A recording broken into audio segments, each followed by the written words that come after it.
Greek likes really long sentences. In fact, much longer than English is able to maintain. And so translators often have to break long Greek sentences into shorter English sentences. And the problem is that sometimes, not always, but sometimes vital information is lost.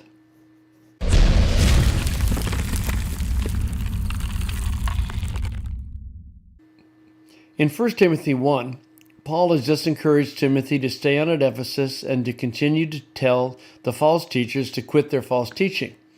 And then in verse 5 he says, but the goal of this commandment, in other words, the commandment to stop teaching, is love. And this love stems from three sources. Notice it's controlled by one preposition.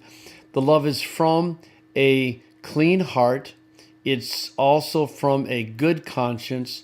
It's also from sincere faith. So that's the triad of qualities that lie behind the kind of love that is to be exhibited in true Christian ministry.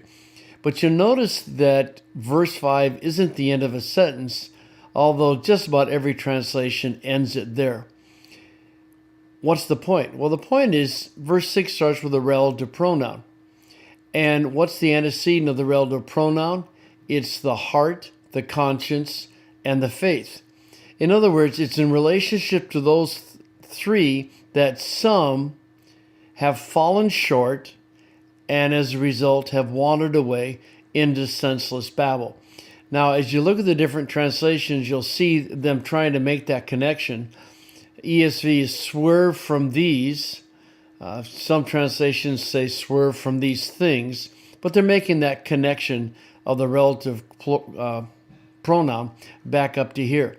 And it's perfectly legitimate translation. You got to shorten these long Greek sentences. But notice that down in verse 7, the same thing happens. You're not at the end of a sentence, and yet you will see, for example, in the ESV, that it has a comma. It doesn't stop it, but the NIV and the CSB does put a period there. And the problem is, verse 7 starts with this very important participle, wishing. In other words, Paul is telling the ultimate reason why they have wandered away. We already know that they have, and actually if you look at the definition over here, you can see that it's to go astray by departing from moral or spiritual standards. So there already is a moral issue. It's not an intellectual issue. But the other reason is that they want to be teachers of the law. And what makes this foolish is they don't know even what they're saying, nor about the things that they're so confident about. In other words, these people are totally ignorant. They don't have a clue what they're teaching, but they want the reputation of being a teacher of the law. And that's what's driving them, along with moral reasons, to wander away from the faith.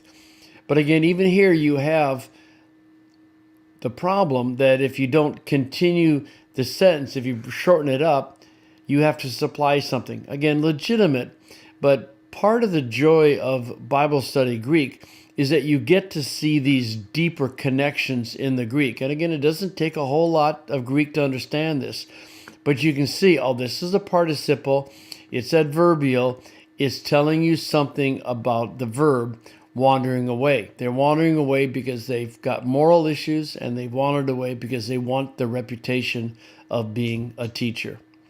So keep working on your Bible study Greek. It's a good thing.